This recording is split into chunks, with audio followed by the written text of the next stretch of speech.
Friends, welcome to KNE academy. इस class में CTET जनवरी 2025 के लिए प्रिपरेशन कर रहे हैं उन सभी साथियों के लिए जो पेपर 2 के लिए प्रिपरेशन कर रहे हैं और उन्होंने एसएसटी के क्लासेस यानी एसएसटी ले रखा हो और एसएसटी के लिए प्रिपरेशन कर रहा हो, उन सभी साथी के लिए आज इस क्लास में बात करेंगे। एसएसटी में जो क्लास आपका स्टार्ट है यहाँ पर केएनई एकेडमी में, वो आपको लगातार देखने को मिल रहा है। जिसमें कल के क्लास में हम बात किए थे वो था सौर मंडल में पृथ्वी यानी क्लास 6 एनसीईआरटी का चैप्टर नंबर 1 था। तो उसके बारे में हम लोग डिस्कस किए थे और एमसीक्यूज को देखे थे, पढ़े थे। और नोट्स लेना चाहते हैं तो डिस्क्रिप्शन में आपको व्हाट्सएप नंबर दिया गया। हर एक चैप्टर का, हर एक क्लास का, हर एक चैप्टर का आपको नोट्स प्रोवाइड किया जाएगा केएनई एकेडमी में। इसलिए अगर आप नोट्स लेना चाहते हो तो डिस्क्रिप्शन में जाकर के व्हाट्सएप नंबर से कांटेक्ट कर सकते हैं। कल के क्लास में क्लास 6 एनसीईआरटी भूगोल को लेकर के चैप्टर 1 जिसका नाम था सौर मंडल में पृथ्वी, उसके बारे में डिस्कस किए थे, बात किए थे। आज के इस क्लास में हम लोग वही सीटेट जनवरी 2025 के लिए जो भी साथी प्रिपरेशन कर रहे हैं उनके लिए क्लास 6 का भूगोल चैप्टर नंबर 2 जो है ग्लोब, अक्षांश एवं देशांतर के बारे में बात करेंगे। जो ग्लोब है उसका जो अक्षांश एवं देशांतर है उसके बारे में बात करेंगे। पहले वीडियो में सौर मंडल में पृथ्वी के बारे में बात किया था।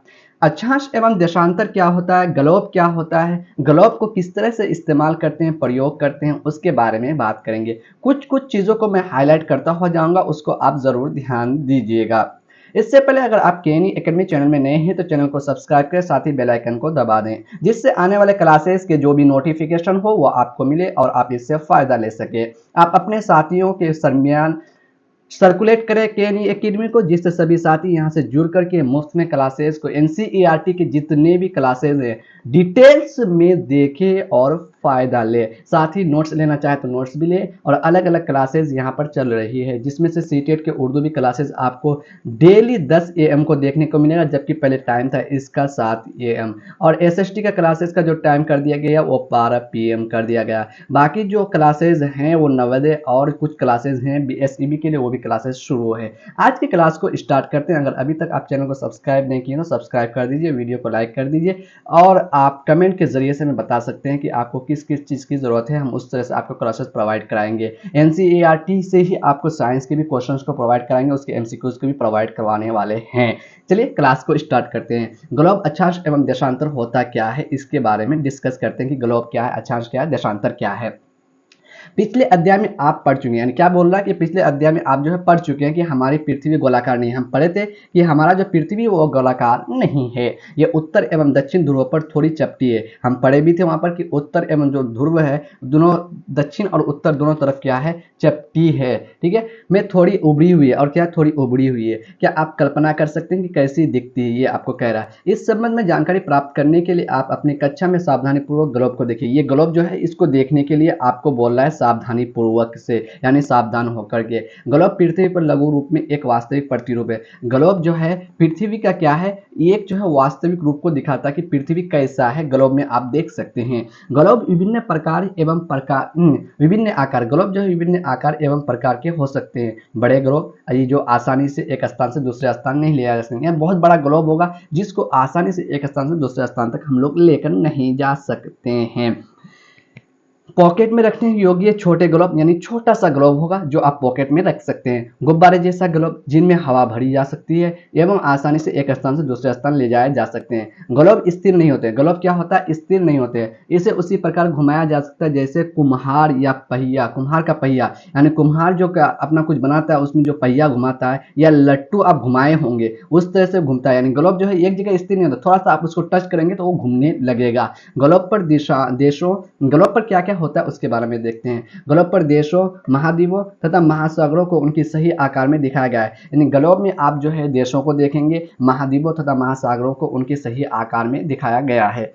पृथ्वी के समान किसी ग्लोब पर किसी बिंदु की स्थिति का वर्णन करना कठिन है। पृथ्वी के जो सामान है किसी भी जगह या किसी बिंदु पर ग्लोब पर क्या करना, इस दिखाना, वर्णन करना कठिन, मुश्किल है। अब प्रश्न ये उठता है कि इस पर किसी स्थान की स्थिति कैसे बताई जा सकती है। अब ये प्रश्न उठता है कि भाई ग्लोब तो है, उस ग्लोब में हम जो है पृथ्वी को अगर दिखा नहीं सकते हैं तो उस पर उसके स्थान को कैसे बताई जा सकती है, कैसे पता करें। इसके लिए हमें कुछ बिंदुओं एवं रेखाओं का संदर्भ की आवश्यकता है। यानी इसके लिए जो है हमें कुछ बिंदुओं का है उसको लेकर के बात करेंगे, कुछ संदर्भ रेखा दिया गया है उसको लेकर के बात करेंगे और उससे हम उस समझेंगे।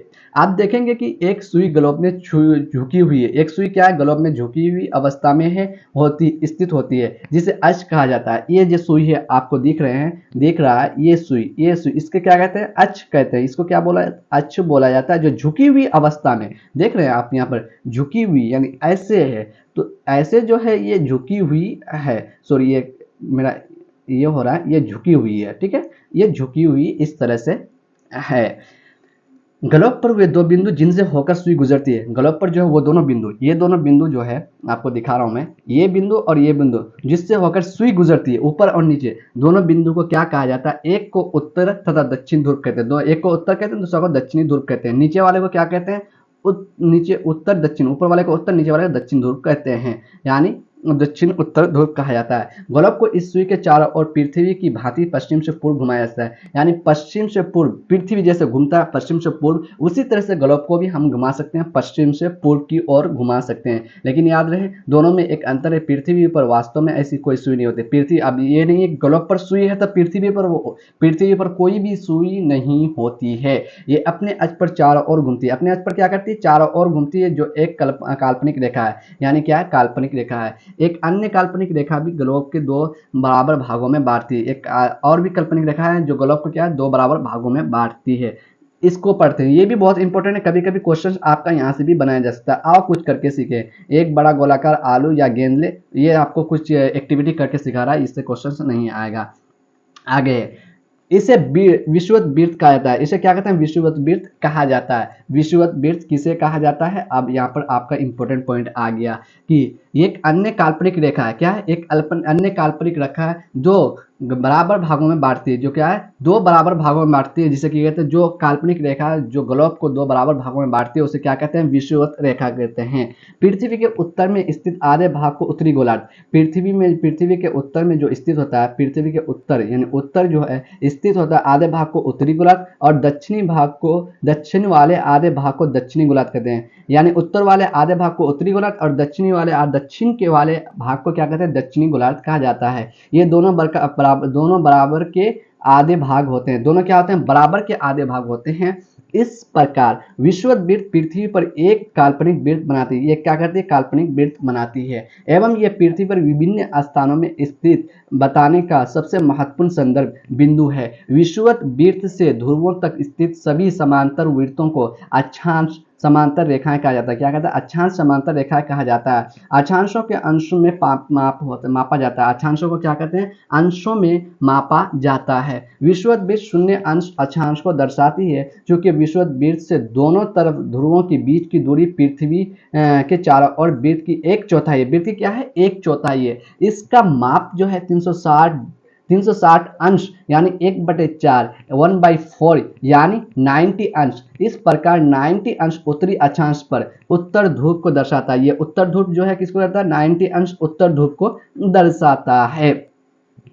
दर्शाता है। 90 अंश दक्षिणी अक्षांश ध्रुव को दर्शाता है, यानी दक्षिण के तरफ जो है उसको कहता है। ये विषुवत रेखा, ये क्या है, ये जो दिख रहा है आपको, ये विषुवत वृत्त का जो है ये है। इसके उत्तर को ये दो भागों को बांट देता है, कितने, ग्लोब को या दो भागों में बांट देता है, बराबर दो भागों में बांट देता है। तो इसको उत्तर को क्या बोलते हैं, उत्तरी ध्रुव, उत्तर क्या बोलते हैं, उत्तरी ध्रुव, और दक्षिण को दक्षिणी ध्रुव। 90 अंश उत्तर भी है तो 90 अंश कितना भी होगा, दक्षिण भी होगा। कितना, 90 अंश आपका दक्षिण भी होगा। तो ये बोलता है 90 अंश दक्षिणी अक्षांश दक्षिणी ध्रुव कहा जाता है, यानी उत्तर को उत्तरी ध्रुव और दक्षिण को दक्षिणी ध्रुव कहा जाता है। इस प्रकार विषुवत वृत्त के उत्तर सभी समांतर रेखाओं को उत्तरी अक्षांश कहा जाता है। सभी समांतर रेखाओं को क्या कहते हैं, उत्तरी, यानी उत्तर की तरफ जितनी भी रेखाएं हैं उत्तर समांतर रेखाओं को उसको क्या उत्तरी रेखाएं कहते हैं, उत्तरी अंश कहा जाता है।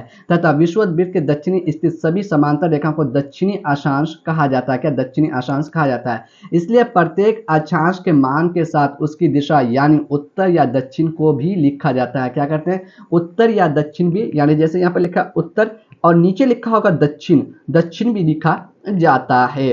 सामान्यतः इसे उत्तर या दक्षिण इससे डिनोट करते हैं या द से डिनोट करते हैं, उत्तर या दक्षिण से व्यक्त किया जाता है। उदाहरण के लिए महाराष्ट्र में चंद्रपुर एवं ब्राजील, दक्षिण अमेरिका में बेलो होरिज़ोंट दोनों एक ही अक्षांश 20 अंश पर स्थित है, लेकिन चंद्रपुर विषुववृत्त 20 अंश उत्तर में एवं बेलो होरिज़ोंट 20 विषुववृत्त के 20 अंश दक्षिण में स्थित है। इसलिए हम कहते हैं कि चंद्रपुर 20 डिग्री उत्तर अक्षांश पर तथा बेलो 20 डिग्री दक्षिण अक्षांश पर स्थित है। चित्र 2.2, चित्र 2.2 जो देखने के लिए बोलता है, ये इसको देखने के लिए बोला गया है। अब देख महत्वपूर्ण चीजों को हम लोग देखते हैं। महत्वपूर्ण अक्षांश समांतर रेखाएं क्या हैं, इसके बारे में डिस्कस करते हैं कि महत्वपूर्ण अक्षांश, इस चीज को आपको समझना बहुत जरूरी है कि उत्तर ध्रुव किसे कहते हैं, दक्षिणी ध्रुव किसे कहते हैं। देखिए ये क्या है, उत्तर ध्रुव है, ये क्या है उत्तर, ये तो विषुवत रेखा हो गया आपका, ये क्या हो गया विषुवत रेखा हो गया, ये आपका उत्तरी ध्रुव हो गया, ये आपका दक्षिणी ध्रुव हो गया, ये समझ गए। उत्तरी शीत कटिबंध क्या, उत्तर की 66.5 डिग्री उत्तर, 66.5 डिग्री उत्तर को यानी उत्तरी शीत कटिबंध होता है 66.5 डिग्री। उसके नीचे जो है 23.5 डिग्री में क्या होता है, कर्क रेखा होता है। उत्तर सारे देखिए आपको बोले उत्तरी 23.5 डिग्री को उत्तर में क्या होता है, कर्क रेखा होता है। दक्षिण में क्या होता है, मकर रेखा होता है। दक्षिण में ये मकर रेखा हो गया, उत्तर में कर्क रेखा हो गया। उसके बाद विषुवत रेखा से उत्तर मतलब 23.5 डिग्री के बीच में उष्ण कटिबंध होता है। क्या होता है, उष्ण कटिबंध होता है, उष्ण कटिबंध होता है, यानी 0 डिग्री से लेकर के 23.5 डिग्री के बीच उत्तर उष्ण कटिबंध होता है। अब देखिए यहाँ 23.5 डिग्री से 66.5 डिग्री के बीच में जो होता है वो क्या होता है, एक क्या होता है, दक्षिण शीतोष्ण कटिबंध कहलाता है। दक्षिण शीतोष्ण कटिबंध, मकर रेखा और दक्षिण ध्रुव वृत्त के बीच में क्या सकते हैं, और 66.5 डिग्री के जो है वो दक्षिणी शीत कटिबंध होता है। 23.5 डिग्री से 66.5 डिग्री यानी यहाँ तक जो कहलाता है वो क्या, उत्तरी शीतोष्ण कटिबंध, उत्तरी शीतोष्ण कटिबंध कहलाता है। और 66.5 डिग्री से उत्तरी ध्रुव के बीच को जो है उत्तरी शीत कटिबंध कहते हैं। क्या, उत्तरी शीत कटिबंध कहते हैं। अब चलते हैं, यहाँ पर आपको दिया विषुवत वृत्त क्या है, विषुवत वृत्त 0 डिग्री, विषुवत वृत्त कहां पर होता है, 0 डिग्री पर होता है। और उत्तरी ध्रुव 90 डिग्री उत्तर तथा दक्षिणी ध्रुव 90 डिग्री दक्षिण के अतिरिक्त 4 महत्वपूर्ण अक्षांश समांतर रेखाएं भी है, ये हैं। उसके बारे में जो डिस्कस किया है वो नीचे दिया गया। नंबर 1, उत्तरी गोलार्ध में कर्क रेखा 23.5 डिग्री उत्तर, यानी उत्तरी गोलार्ध में 23.5 डिग्री, यहाँ देख रहे हैं 23.5 डिग्री उत्तर में क्या कर्क रेखा होता है। नंबर 2, दक्षिणी गोलार्ध में मकर रेखा 23.5 डिग्री दक्षिण में, नहीं दक्षिणी गोलार्ध में 23.5 डिग्री में जो होता है वो क्या होता है, मकर रेखा होता है। विषुवत वृत्त के 66.5 डिग्री उत्तर में उत्तरी ध्रुव, 66.5 डिग्री उत्तर में उत्तरी ध्रुव वृत्त कहते हैं। विषुवत रेखा के 66.5 डिग्री दक्षिणी में दक्षिण ध्रुव कहा जाता है। ये तो हो गया आपका महत्वपूर्ण गोलार्ध का, किसको क्या कहा जाता है, 23.5 डिग्री को कहां पर पाया जाता है, 66.5 डिग्री को कहां पाया, ये अच्छी तरीके से आप समझ गए। अब साथियों आगे हम लोग समझते हैं कि पृथ्वी के ताप कटिबंध होता क्या है। पृथ्वी के ताप कटिबंध के बारे में हम बात करते हैं। कर्क रेखा एवं मकर रेखा के बीच सभी अक्षांशों पर सूर्य वर्ष में एक बार दोपहर में सिर के ठीक ऊपर होता है। देखिए क्या बोलता है, कर्क रेखा एवं मकर रेखा के बीच सभी अक्षांशों पर सूर्य जो है वर्ष में एक बार दोपहर में सिर के ठीक ऊपर, आपका जो सिर है उसके ठीक ऊपर होता है। इसलिए इस क्षेत्र में सबसे अधिक उष्मा प्राप्त होती है। उस क्षेत्र में क्या होती है, सबसे अधिक उष्मा प्राप्त होती है। इसे उष्ण कटिबंध कहते हैं। उसे क्या कहते हैं, उष्ण कटिबंध कहते हैं। कहाँ, कर्क रेखा, कर्क रेखा कहाँ है, उष्ण कटिबंध कहाँ है, ये देखिए ये कर्क रेखा है और आपका जो है उसके बीच 0 डिग्री से लेकर 23.5 डिग्री के बीच में जो है उष्ण कटिबंध होता है। क्या होता है, उष्ण कटिबंध होता है, जो कर्क रेखा और 0 डिग्री के बीच में पाया जाता है, जिसे क्या कहते हैं, उष्ण कटिबंध कहा जाता है। कर्क रेखा तथा मकर रेखा के बाद किसी भी अक्षांश पर दोपहर का सूर्य कभी भी सिर के ऊपर नहीं होता है। यानी कर्क रेखा और मकर रेखा के बाद जो है क्या होता है, कर्क रेखा और मकर रेखा के बाद दोपहर में कभी किसी भी अक्षांश पर सूर्य का जो है सिर ऊपर नहीं होता है। ध्रुव की तरफ सूर्य की किरणें तिरछी होती है। ध्रुव की तरफ यानी जो ध्रुव है आपका वो जो गोलार्ध में दिया होता है और यहाँ पर ये ध्रुव देता है, तो ध्रुव की तरफ किरणें क्या होती है, तिरछी होती है, ऐसे होती है, तिरछी दिखाई देती है, तिरछी होती है। इस प्रकार उत्तरी गोलार्ध में कर्क रेखा एवं उत्तर ध्रुव तथा दक्षिणी गोलार्ध में मकर रेखा एवं दक्षिणी ध्रुव वृत्त के बीच वाले क्षेत्र का तापमान मध्यम रहता है। क्या था, मध्यम, ज्यादा नहीं रहता, नॉर्मल रहता है। इसलिए इसे शीतोष्ण कटिबंध कहते हैं। आपने देखा वहां पर शीतोष्ण कटिबंध कहा जाता है। क्या कहा जाता है, शीतोष्ण। उत्तरी गोलार्ध में उत्तर ध्रुव वृत्त एवं उत्तरी ध्रुव तथा दक्षिणी गोलार्ध में दक्षिणी ध्रुव वृत्त एवं दक्षिणी ध्रुव के बीच के क्षेत्र में ठंड होते हैं, क्योंकि यहाँ सूर्य के क्षैतिज से ज्यादा ऊपर नहीं आ पाता, इसलिए ये शीत कटिबंध कहलाता है। क्या, शीत कटिबंध कहलाता है। अब तो हम लोग समझ गए। इसके बाद जो महत्वपूर्ण था कि पृथ्वी का कटिबंध क्या होता है, उससे पहले हम लोग समझे कि महा अक्षांश यानी विषुवत रेखा कितने डिग्री पर है, उत्तरी ध्रुव कितने डिग्री, दक्षिण अक्षांश दिशा, दक्षिण को क्या बोलते हैं, उत्तर को क्या बोलते हैं, इन सब चीजों के बारे में डिस्कस किए। अब साथियों आप बोल रहा है कि देशांतर है क्या, आखिर देशांतर जो है उसको हम लोग देशांतर पढ़ते हैं तो है क्या, आखिर उसके बारे में समझते हैं। ये देखिए यहाँ पर आपको उत्तरी ध्रुव दर्शाया गया है, ये आपको यहाँ पर बोला है देशांतर, चित्र में दिया गया है आपको देशांतर। ठीक, अब आगे बात करते हैं। किसी स्थान की स्थिति को बताने, किसी भी स्थान की स्थिति को बताने के लिए उस स्थान के अक्षांश के अतिरिक्त कुछ और जानकारियों की आवश्यकता भी होती है, कुछ और जानकारियों की आवश्यकता भी हमें होती है। आप देख सकते हैं कि प्रशांत महासागर में स्थित टोंगा, प्रशांत महासागर में जो स्थित है टोंगा, एवं द्वीप महासागर, हिंद महासागर में स्थित मॉरिशस द्वीप एक अक्षांश यानी 20 डिग्री दक्षिण पर स्थित है। उनकी सही स्थिति जानने के लिए पता करना होगा कि उत्तरी ध्रुव को दक्षिण ध्रुव जोड़ने वाली संदर्भ रेखा से पूर्व या पश्चिम की ओर इन स्थानों की दूरी कितना है। इन संदर्भ रेखाओं के देशांतर यामोत्तर के बारे में बात करेंगे तथा इनके बीच की दूरी देशांतर के अंशों में मापा जा सकता है, मापा जाता है। प्रत्येक अंश को मिनट में तथा मिनट को सेकंड में विभाजित किया जाता है। यह अर्धवृत्त है तथा उनके बीच की दूरी ध्रुवों की तरफ बढ़ने पर घटती जाती है एवं ध्रुव पर शून्य हो जाती है, जहां सभी देशांतर यामोत्तर आपस में क्या होते हैं, मिलती है। ये समझ गए। अक्षांश समांतर क्या है, रेखाओं के विभिन्न देशांतर यामोत्तर की लंबाई समान होती है। क्या होता है, यामोत्तर की लंबाई समान होती है, इसलिए इन्हें सिर्फ मुख्य संख्या को व्यक्त करना कठिन होता है। तब सभी देशों ने निश्चय किया कि ग्रीनिच, क्या ग्रीनिच, सभी देशों ने यह निश्चय किया ग्रीनिच जहां ब्रिटिश राजकीय वेधशाला स्थित है, ब्रिटिश का जो राजकीय वेधशाला वहां पर स्थित है, से गुजरने वाली यामोत्तर से पूर्व पश्चिम की ओर गिनती शुरू होगी। यानी ये ब्रिटिश का जो राजकीय वेधशाला है वहां से लेकर के पूर्व की ओर जो है पश्चिम की ओर शुरू की जाएगी। ये यामोत्तर प्रमुख यामोत्तर कहते हैं, इसे क्या था, प्रमुख यामोत्तर कहा जाता है। इसका जो मान है 0 डिग्री देशांतर तथा यहाँ से 180 डिग्री पूर्व या 180 पश्चिम तक गणना करते हैं। 0 डिग्री मान लिया जाता है देशांतर, वहां से हम लोग क्या करते हैं 180 डिग्री पूर्व और 180 डिग्री 180 डिग्री पश्चिम तक गणना करते हैं। प्रमुख यामोत्तर जो है 180 डिग्री यामियोत्तर मिलकर पृथ्वी को दो समान भागों, दो पृथ्वी को दो समान भागों में बांट देता है, पूर्वी गोलार्ध एवं पश्चिमी गोलार्ध में विभक्त करती है। इसलिए किसी स्थान के देशांतर के आगे पूर्व के लिए अक्षर पूर्व तथा पश्चिम के लिए अक्षर पश्चिम का उपयोग करते हैं। यह जानना रोचक होगा कि 180 डिग्री पूर्व तथा 180 डिग्री पश्चिम यामोत्तर एक ही रेखा पर स्थित होता है। यानी 180 डिग्री जो पूर्व और 180 यानी 180 डिग्री पूर्व और 180 डिग्री पश्चिम जो यामोत्तर रेखा होती है वो क्या एक ही लाइन पर होता है। ठीक है। देशांतर, अब ग्लोब पर अक्षांश समांतर रेखाओं एवं देशांतरीय यामोत्तर के द्वारा बनी ग्रिड को देखो, अगर आपको किसी स्थान के अक्षांश एवं देशांतर को सही जानकारी हो तो ग्लोब पर आप उस स्थान का पता आसानी से लगा सकते हैं। उदाहरण के लिए असम में धुबड़ी, असम का एक एग्जांपल दिया गया, धुबड़ी 26 डिग्री उत्तर तथा अक्षांश एवं 90 डिग्री पूर्व देशांतर पर स्थित है। अब उस बिंदु को देखें जहां ये दोनों रेखाएं एक दूसरे को काटती है, वो बिंदु धुबड़ी की सही स्थिति होगी। इसको समझने के लिए कागज पर समान दूरी वाली क्षैतिज तथा उत्तरी ध्रुववृत्त रेखाएं खींची जाती है। 2.7 में देखने को बोलना, जो 2.7 में आपको दिया गया है ये वाला।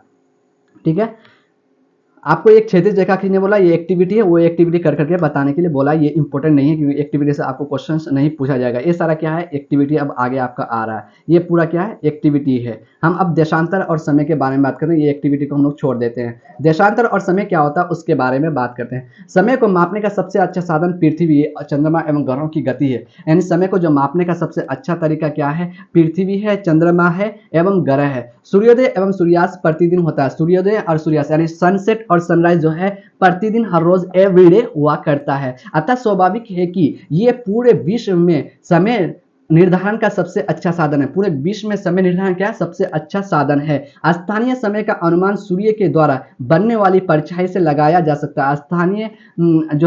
स्थानीय समय का जो अनुमान है सूर्य के द्वारा बनने वाली परछाई से लगाया जा सकता है, जो दोपहर में सबसे छोटी एवं सूर्योदय तथा सूर्यास्त के सबसे लंबी होती है। जो दोपहर में क्या होता है, सबसे छोटी एवं सूर्योदय के समय सूर्यास्त के समय सबसे लंबी होती है। गिरिज पर स्थित प्रमुख यामोत्तर पर सूर्य के आकाश सबसे ऊंचे बिंदु पर होगा। उस समय यामोत्तर पर स्थित सभी स्थानों दोपहर होगी। क्योंकि पृथ्वी पश्चिम से पूर्व की ओर चक्कर लगाती है, पृथ्वी क्या करती है, पश्चिम से पूर्व की ओर क्या करती है, चक्कर लगाती है। अतः वे स्थान जो ग्रीनिच के पूर्व में है है उनका समय ग्रीनिच समय के आगे होगा, तथा जो पश्चिम में है उनका समय पीछे होगा। जो पश्चिम में है, देखिए जो पश्चिम में होगा, पूर्व में जो होगा उसका समय क्या होगा, ग्रीनिच समय से आगे होगा। क्या होगा, ग्रीनिच समय। जैसे अगर आप यहाँ पर 12 बजा है तो यहाँ पर पश्चिम पूर्व में जाएंगे, पूर्व में जाएंगे तो वहां पर क्या बज जाएगा, 1 बज जाएगा। ठीक है, अगर आप यहीं पश्चिम में जाते हैं तो यहाँ पर क्या हो जाएगा, 11 बजेगा, 12 बजा ग्रीनिच में। ठीक है, और आप पूर्व में जा रहे हैं तो वहां पर क्या बज रहा है, 1 बज रहा है, और पश्चिम में आ रहे हैं तो आपका टाइम क्या हो रहा है, ये 11 बज रहा है, यानी टाइम घट रहा है। तो पश्चिम की तरफ जाएंगे तो समय घटेगा और पूर्व की तरफ जाएंगे तो समय बढ़ेगा। समय के अंतर की दर की गणना निम्नलिखित विधि से की जा सकती है। क्या, निम्नलिखित विधि से की जा सकती है। पृथ्वी लगभग 24 घंटे में अपने अक्ष पर 360 डिग्री घूमती है। पृथ्वी क्या है, लगभग 24 घंटे में अपने अक्ष पर कितनी डिग्री घूमती है, 360 डिग्री घूमती है। अर्थात वो 1 घंटे में 15 डिग्री एवं 4 मिनट में 1 डिग्री घूमती है। 1 घंटे में कितना, 1 घंटे में 15 मिनट एवं एक घंटा में कितना, 15 डिग्री घूमती है, और 4 मिनट यानी 1 घंटा में जो है, 1 घंटा में कितना, 15 डिग्री घूमता है। कितना, 15 डिग्री घूमता है, और 4 मिनट में 1 डिग्री घूमता है। ये चीज को याद रखिएगा, 4 मिनट में आपका कितना, 1 डिग्री घूमता है। इस प्रकार जब ग्रीनिच में दोपहर के 12 बजते हैं तब ग्रीनिच से 15 डिग्री पूर्व, क्या 15 डिग्री पूर्व में समय होगा 15 गुना 4 यानी 15 डिग्री दिया है, और आपको जो है 15 मिनट दिया है। क्या बोल रहे हैं यहाँ पर, इस प्रकार जब ग्रीनिच में दोपहर के 12 बजते हैं तब ग्रीनिच से 15 डिग्री पूर्व में समय होगा 15 डिग्री, 15 गुना 4, जो 15 गुना 4 यहाँ 15 डिग्री दिया है आपको। क्या किया है, 15 डिग्री दिया है। क्या दिया है, 15 डिग्री दिया है, और टाइम कितना दिया है, 4 मिनट, यानी 1 मिनट में, 1 डिग्री में कितना मिनट होता है, 4 मिनट होता है। 15 डिग्री दिया है तो 12 बज रहा है, और आपको पूछ रहा है कि कितना टाइम होगा, तो 1 मिनट। तो हम इसको मल्टीप्लाई कर देंगे, 15 इंटू 4 कर देंगे। 15 इंटू कर देंगे तो कितना, 60 हो जाएगा। कितना हो जाएगा, 60 हो जाएगा। 15 इंटू 4 कितना हो जाएगा, 16 हो जाएगा। 60 हो जाएगा तो क्या हो जाएगा, वहां पर 1 घंटा आगे बढ़ जाएगा। कहाँ, ग्रीनिच से पूर्व समय क्या हो जाएगा, 12 बज रहा है तो 1 घंटा आगे बढ़ा, 15 60 जो होता है 1 घंटा आगे बढ़ जाएगा। 60 बराबर 1 घंटा होता है। 60 मिनट बराबर कितना होता है, 1 घंटा। 1 डिग्री बराबर कितना, 4 मिनट होता है। ठीक है, समय ग्रीनिच समय से 1 घंटा पीछे होगा। अब जो है पश्चिम की तरफ लेंगे तो क्या होगा, यही अगर 12 से 1 बज रहा है और 12 पश्चिम की तरफ लेंगे 15 डिग्री, तो 1 क्या बज जाएगा, 11 बज जाएगा, यानी वहां सुबह के 11 बजे होंगे। इस प्रकार जब ग्रीनिच पर दोपहर के 12 बजे होंगे तो उस समय 180 डिग्री मध्य पर क्या, रात्रि होगा। 180 डिग्री पर मध्य पर क्या होता है, रात्रि होता है।